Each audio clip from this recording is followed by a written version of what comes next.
Today, we're installing in-channel vent visors on the 2014 to 2017 Chevrolet Silverado and GMC Sierra. Before we get started, have the provided installation instructions on hand as well as any tools required to successfully complete this installation. Both truck surface and ambient temperature should be above 50 degrees Fahrenheit, 10 degrees Celsius before continuing. We recommend washing the vehicle and ensuring it is completely dry before installation. To begin, lower the windows completely and test fit the vent visors to get a good idea of exactly where they are going to slide into your window channels and attach.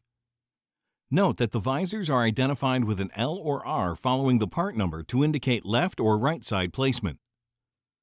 Thoroughly scuff the inside channel mounting surfaces with the included Scotch-Brite pads.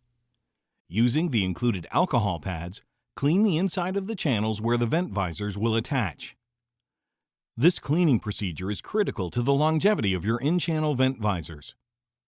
Starting with the front vent visor, remove the tape liner from the front and rear flanges.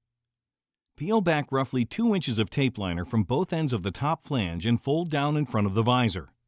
Insert the front flange into the window channel first, then rotate the visor up to install the top and rear flanges into the channel. Hold the vent visor in place and pull on the free ends of the top flange tape liner to remove. Apply pressure to the back surface of the tape flanges to begin adhesion.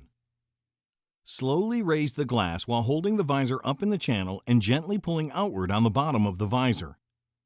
If the visor does not seat correctly, lower the glass and repeat while gently pulling outward on the bottom of the visor. Install the rear vent visor using the same techniques as the front vent visor. Once again, slowly raise the glass while holding the visor up in the channel and gently pulling outward on the bottom of the visor. If the visor does not seat correctly, lower the glass and repeat while gently pulling outward on the bottom of the visor. Repeat the installation method for the passenger side vent visors. Note: it is critical to leave all windows raised for 72 hours to ensure proper adhesion to the window channel. Installation is complete. With proper preparation and installation, your in-channel vent visors will provide years of functionality. Be sure to visit our website to register your product for its limited lifetime warranty.